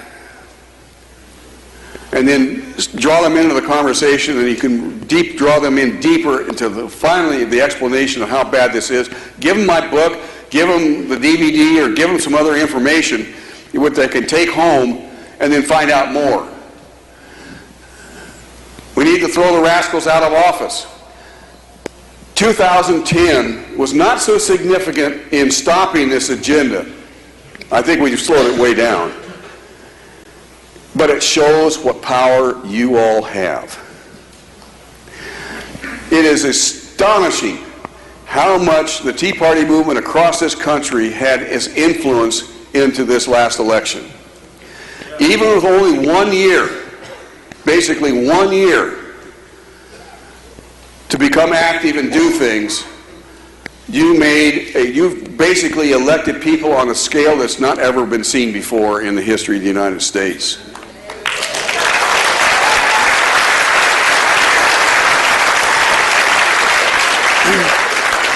Now, a lot of these people, like Scott Brown in Massachusetts, I was glad he was elected. That was certainly a lot better than the alternative. But he is not constitutionally oriented. He knows nothing about the Constitution. And there's a lot of people that were elected that way. We've slowed the juggernaut down, but we haven't solved the problem with 2010. We just haven't solved it. Because too many of the so-called Republicans that are supposed to be conservative are neocons. Now, they're nice people, don't get me wrong. Most of your progressive people are very, very nice people. God loves them as much as he loves you and I. But they are deluded, they are deceived, and as a consequence, they are extremely destructive. And sometimes you can get their ear and change their minds. Now, you can with the liberals. Interestingly enough, my book, Rescuing a Broken America, I've gotten a lot of calls from liberals basically saying how much they enjoyed the book, because they're not progressives, they're liberal because that's what they were taught in school. And they want to know what the truth is. And they're stunned when they find out. Progressives are usually a different beast. You can't convince them of anything. They know they're absolutely right. Nothing's ever going to change their mind. You're nothing but a bunch of ignoramuses, don't have a clue as to reality, when in fact it's they that have no connection to reality whatsoever. Pray for them. Because you never know what God's going to do in their hearts. But at the same time, understand that they have no place in our legislative bodies.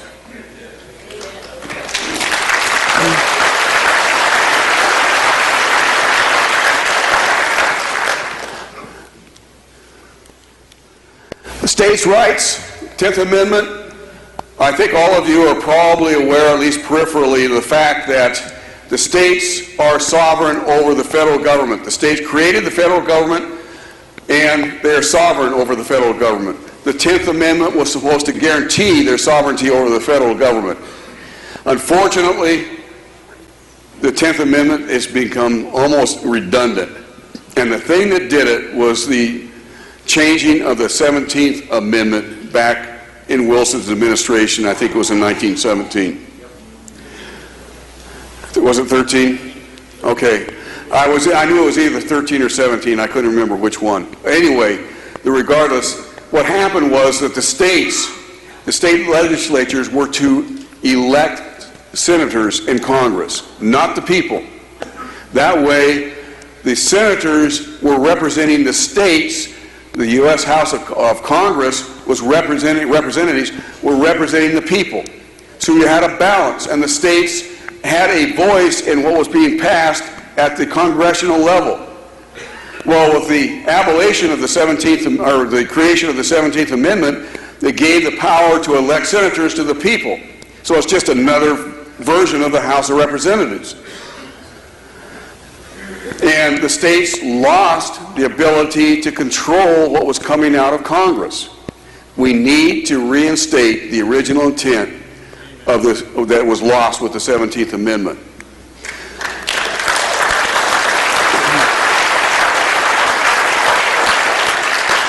And that is quite possible. There is a major effort being done right now to revoke the 17th Amendment, or to overcome it. The 17th Amendment will always be there on paper, but it won't have any teeth anymore. And if we do that, it gives states the rights back to control some of the legislation that comes out of Congress. And then finally, the nullification process. I was even unaware of this when I wrote the book, but Thomas Jefferson, it hasn't been used in 100 years, up until about 4 years ago. But Thomas Jefferson started the process of nullification. Basically, since the states created the federal government, the states are sovereign over the federal government, then if the federal government passes legislation that the states deem are unconstitutional, the states have a right to nullify it and not institute it in the state.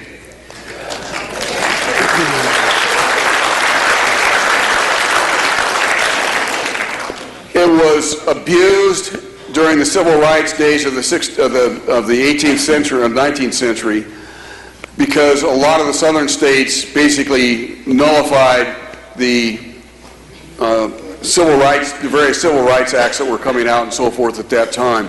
So you have to be very careful.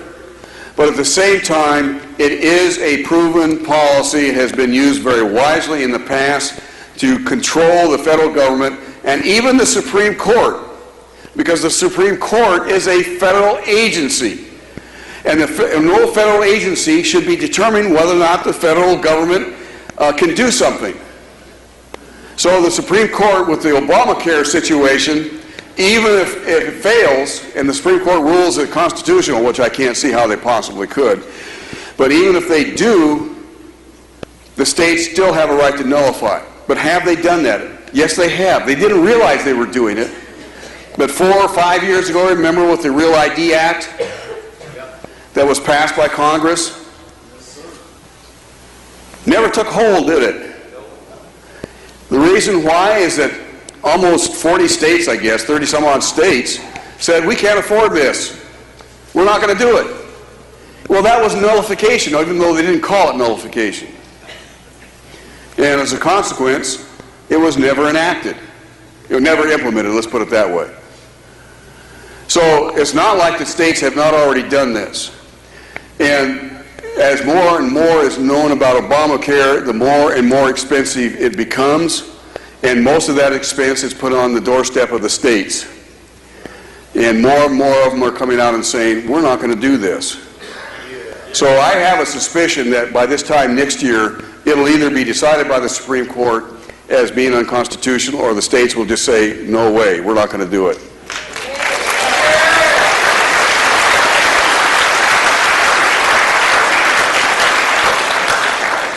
And then finally, a local coordination approach, which you're actually doing here in this county. In fact, Fred Kelly Grant, that's an attorney who is very much involved in this, he's going to be here, I think, on March 10th. So, 14th? Okay. So, if you have a meeting, make sure you attend it, because this guy, he's a friend of mine, and he really knows what he's talking about. And I just want to give you some highlights.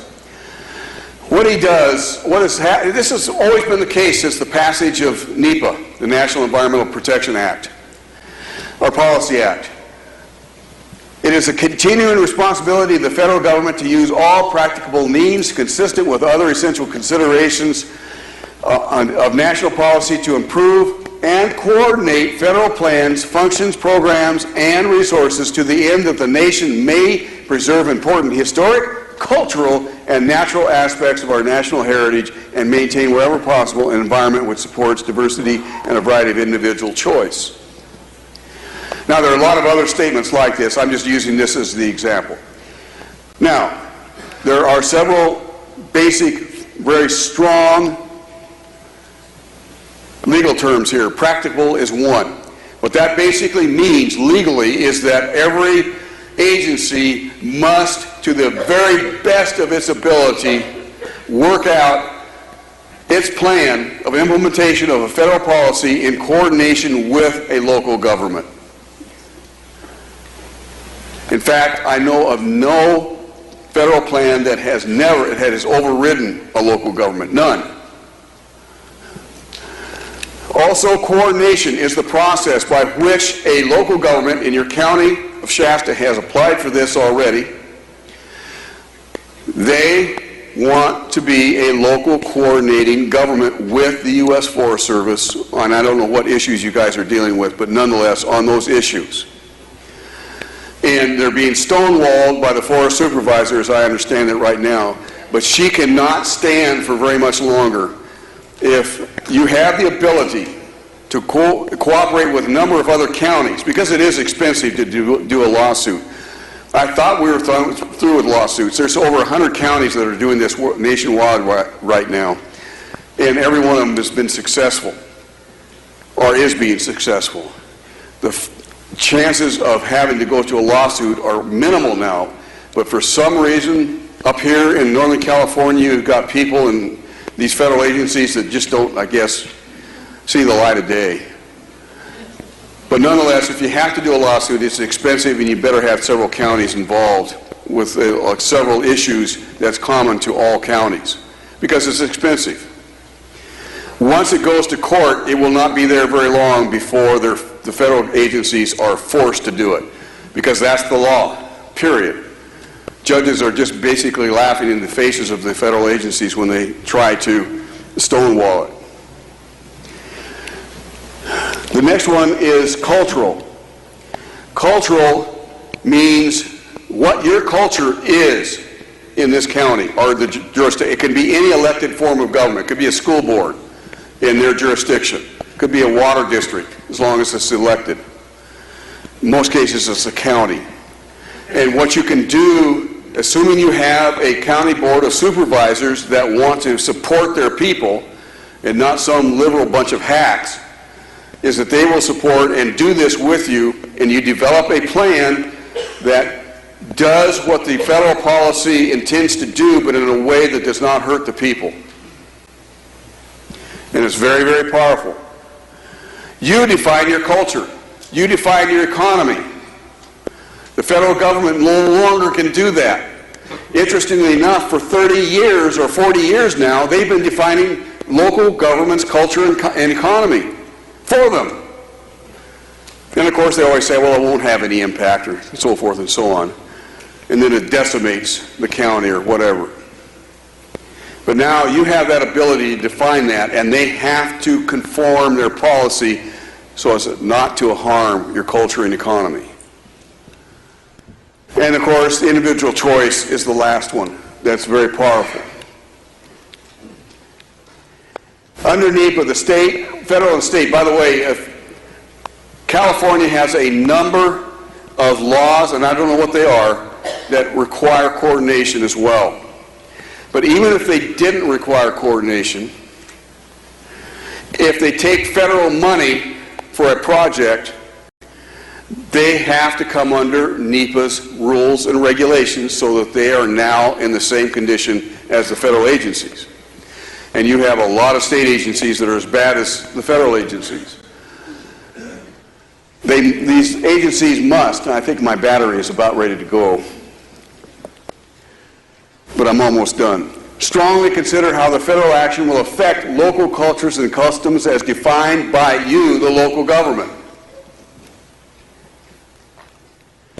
Strongly consider the effect on the physical environment, for instance, how it affects farming, cattle, use of best management plans, and so forth.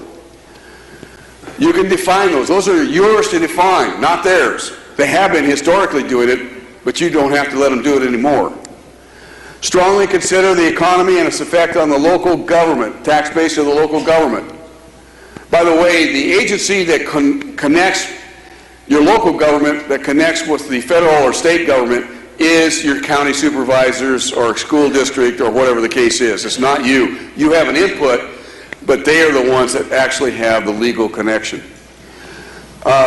Seriously consider local solutions and alternatives to the federal proposals, and consider mitigation. There's 3 levels. There's the commenting level. That's where you attend a public hearing, and they'll listen to you for a few minutes, take notes. As they walk out the door, they'll plop the notes in the trash, and you won't be having any input whatsoever. The next one is the cooperating agency status. This is what they're trying to get you to do, to be a cooperating agency. Now, the cooperating agency status has worked in certain places where you have a supervisor that really wants it to work. It will work under those conditions. But if the supervisor, like your supervisor here, is just playing with you and it doesn't want to pay any attention to what you want, then it won't work. Because what happens is you don't have any final say in the final decision. And then finally is the coordination process itself, where the local government is a full partner in the process and final decision. That's what you want to get. And that's what Fred Kelly Grant, when he comes on the 14th of next month, will recommend. How it works is that you form a resource advisory committee and get it. The purpose is to develop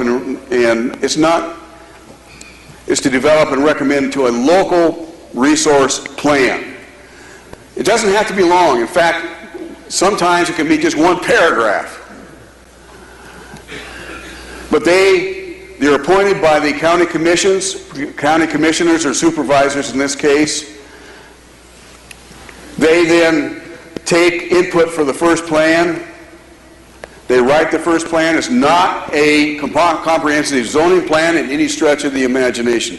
Like I say, it could be just one paragraph if there's one issue that really is the problem. They then you guys write the plan and take it back to the county supervisors. They review it, send it back for modification, and it can go around in different circles for quite a while. And they accept it by resolution initially, and that may be as far as it goes. If necessary, they can actually pass an ordinance. The key is this will require some time and some effort on some of your part. It doesn't have to be made up of the whole audience here. It can be just 20 or so people. It could be a representative cross-section of your society. It shouldn't be extremists on either side. People that want to find solutions. And it has worked very well. And it's very powerful. And let me just give you an example. You've heard perhaps of the North American Union that President Bush tried to institute with Canada, the United States, and Mexico being basically one border around all of those. By the way, President Obama is doing that right now behind the scenes. Well, part of that was to be a NAFTA superhighway from Canada all the way to southern Mexico. Half a mile wide, 6 lanes in both directions with power utility lines, natural gas, trains, and everything else going up and down this this right-of-way. Toll booths. Pardon? Toll booths. And toll booths, correct. The first leg of this was to be through Texas. It was called the Trans-Texas Highway. The Governor Perry was very proud of it, and it looked like it was a sure thing. In fact, they had already granted the contracts to a company in Spain called Sintra. Yeah, it wasn't American. $90 billion. $90 billion.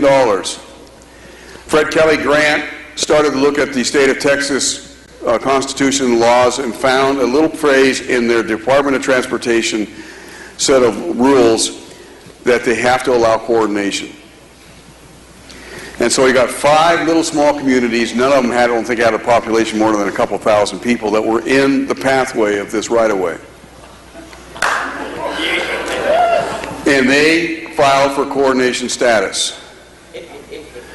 And the Governor Perry and the Department of Transportation says, sure, we'll have you as coordinating, we're going to roll right over you. It doesn't matter if you're there or not. Well, Fred Kelly Grant doesn't let anything passing by. And every time they tried to roll over them, he would stop them dead in their tracks. It was a lot of hard work, let me assure you. It just didn't happen overnight. Over 2 years. 2 years later, it finally died in the Department of Transportation, Texas Department of Transportation. They couldn't get around it because these local governments basically said it would destroy our economy, and it would. Because there's no ingress or egress on these highways. It would divide their jurisdictions right in half. So Governor Perry tried to work around it. After it was dead, he was going to come back in a different direction. They got wind of it. Then Fred Kelly Grant went to Washington, D.C., to the U.S. Department of Transportation with hard evidence that the environmental impact statement was not written correctly. And they petitioned for coordinating status with the U.S. Department of Transportation. They got it. And once they found out how bad the EIS was, the U.S. Department of Transportation scotched the whole deal too. And since they were the primary funder, the project is now dead.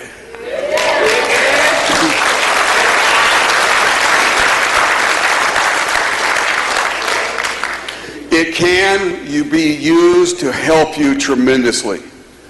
It's not a panacea by any stretch of the imagination. It will take years and hard work. But until we can begin to roll back the intrusion on private life and private property rights and so forth by repealing some of the laws that have been passed over the last 50 years or so, and it's going to take generations. It's something that can keep the federal government off of your backs, and probably even the state government in some cases, if it's applied right. But it has to be applied right. There are legal procedures that have to be followed, and Fred can guide you through those. But if you do it, it's almost inevitable it's going to work, because that is the law. That's the foundation of the law. Until they change it. Now, they may try to change it in Congress. But so far, they haven't done that. It's now 8:15. Been speaking for 2 hours. But I will answer some questions for you. If you have some questions, anybody